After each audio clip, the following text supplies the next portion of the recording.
Mega Bing. Hey! Saren sighed, but at the same time dropped what he was doing to give Draco his full attention. You've never really told me about you. I think you should. You're going to have to be way more specific. Like, tell me about your family, or if you've had any lovers. I've got a mole on my left bum cheek. Or is that too much information? Right, you're right. I guess I don't have any right of knowing. Why ask then? I'm just curious about you. What makes you tick? What makes Saren so totally awesome? So you idolize me. I certainly don't have a little shrine dedicated to you inside my tent, if that's what you're getting at. Since we are to be traveling together, it's fair that you should know that something about where I came from, and then you can tell something about you in return. Oh, okay, that sounds fair.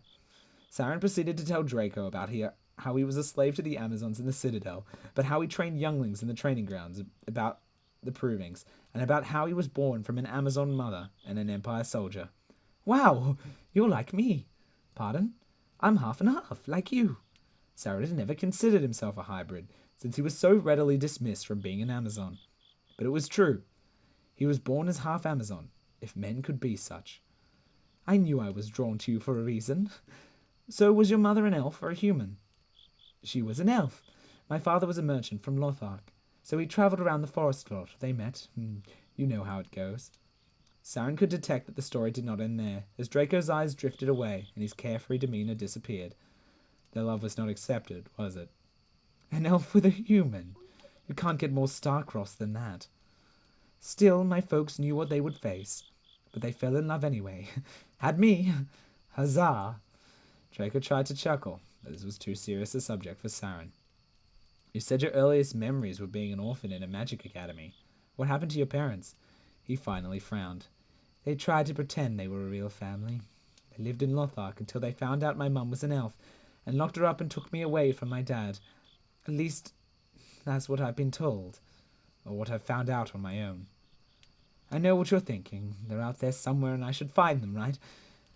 I'm league ahead of you on that. Turns out they're dead. He said it so casually, it made Saren reach out to grasp Draco by the shoulder. The sudden touch sparked a new emotion in Draco's eyes. His heart wrenched. Just let it all out. It's okay. He bashfully looked side to side. I don't have a clue what you mean. Draco, I think we've learned enough about each other for now, don't you think? I think. Jesus is stacking the affection thing. Nothing new with me. Out, in the camp. It was a quiet night. Against all nods, only the sound of the campfire could be heard. Blazes drew Saren's attention to the fire as he noticed Draco was still awake. The mage was casting fire familiars with a solemn look.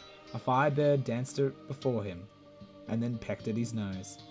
The familiar disappeared into soot, and Draco rubbed his nose, still uncharacteristically grave. Can't sleep? Draco was startled, and shot up to greet Saren. Oh, hi! How's guard duty? Even though he managed to smile, Saren knew something was on Draco's mind. What's wrong?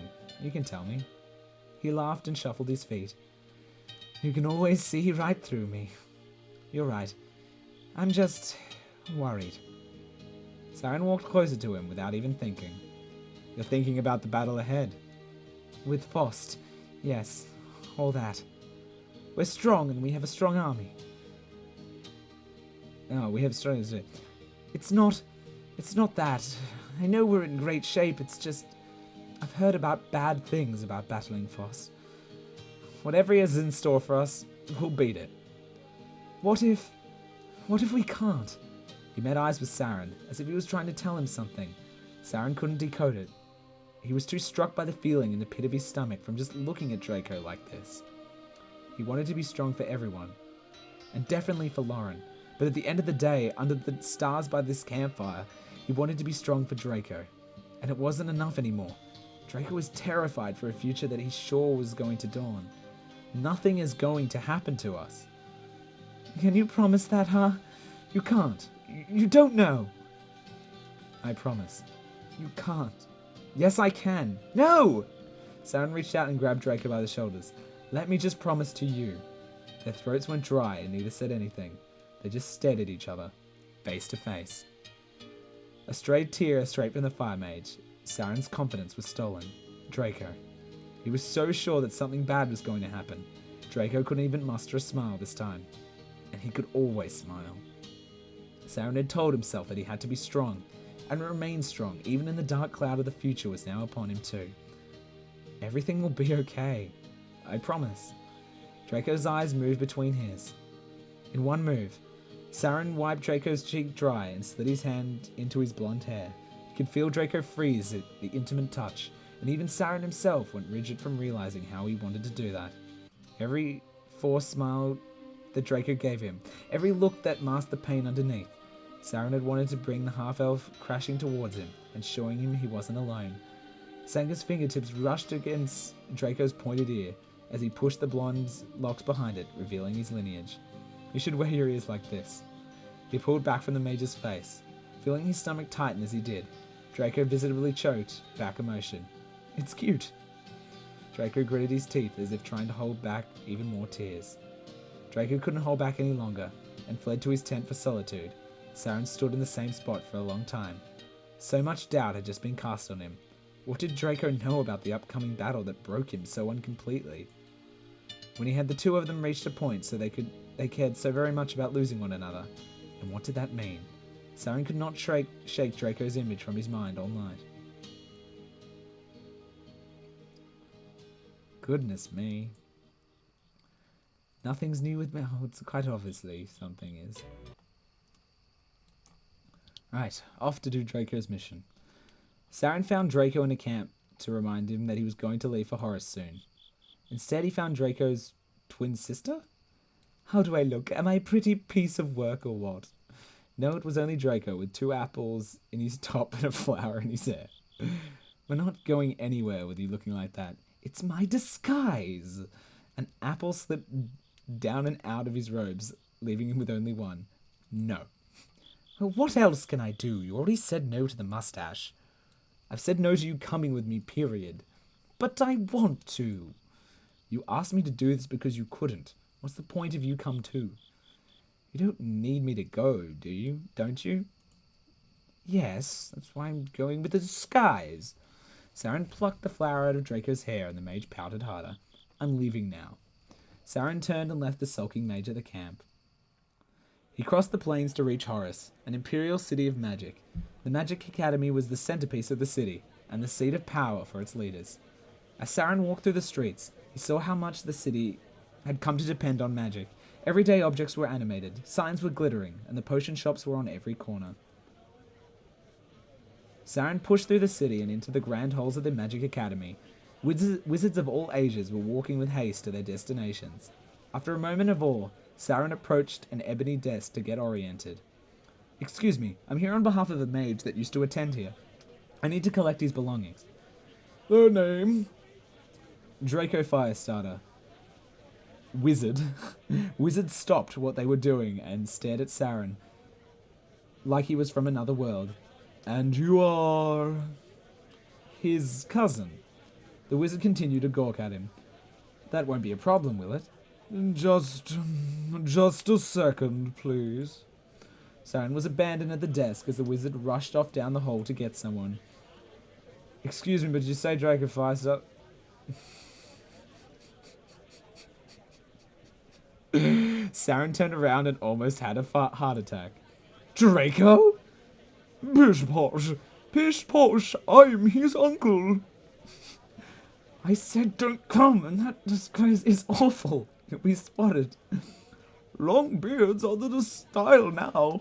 You're going to look weird without one, actually. What is that? Is that animal hair? Yes, it's sort of scratchy. Sir? Saren was startled again. He turned around to see a grumpy dwarf looking disapprovingly at him. Oh, he's got a Scottish accent. I'm Master Hal. I'm Master Hal, the head professor. You said you're Derry's cousin. Derry?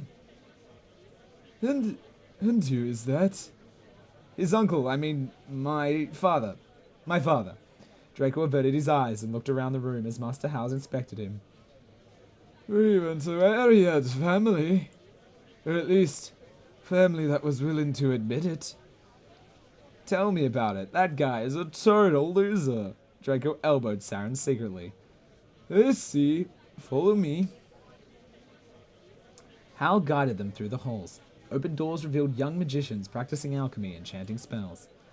I don't know what you would want with the mage's possessions. It only his academy should row has been some toys. Legal toys, mind you. We don't permit this kind of frivolity. Not even for kids. But I heard he also had a pendant with him. No, I would have known of it. Unauthorized jewelry is also forbidden. Master Hal abruptly turned into a storage room. That looks like Shambhara's house. You'll find a box with his name somewhere. Thank you. But Hal was out of the room and the door was slammed before he could finish. Sarah was taken back by how callous the professor had been. He seems like a barrel of fun. Typical him. I hated him so much, which was okay because he hated me too. Saren looks over the names on the boxes and spots a familiar name. Shambhara? Was this the same dark witch shapeshifter? Alright, here I am. Draco opened his box and flipped through his things. As Hal said, only his robes and some toys were inside. Anything? It's not here. Do you think it was stolen? Yeah, maybe. Maybe by that wart-faced Mr. Hal. I meant by a student. Do you really think he would take it? Draco went to open the door, but he couldn't. Uh-oh. It's not opening. What's wrong? Maybe it's stuck. No, it's locked. See? I told you he was evil. Draco ripped his fake beer off. He knew it was me, and he locked me in here. That's ridiculous. Why would he want to lock you in a room, even if he knew it was you? I told you, he hated me. What did you do to him? Why did you have to ask like that? Like I deserved it. He hated me because I was me, that's all. A sudden explosion rocked the entire academy. Saren and Draco froze. They could hear a mass panic on the other side of the door. What was that? What's wrong? I don't know, but I know we have to get out of here. Shot a burst of flame at the door and turned to ash. They could now see young children fleeing down the hall. They stepped out and saw what they were running from. Whoa. That was right into it. They resist all magic. That's unfortunate. Oh, this thing doesn't though. No, don't burn me, please. Don't do it, no. No, don't. Gonna attack him. Yeah, that's a war chant.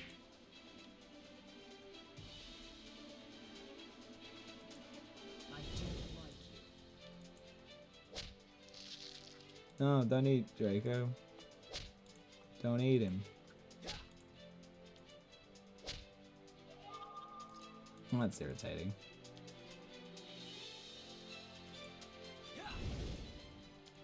Pia. Pia. Hooray, we did it. Good job, everyone. What are demons doing here? So these accidents didn't stop happening after I left. Figured. You call this an accident? Screams for help kept them from conversing. They rushed to aid some mage children. Oh, there's more firing.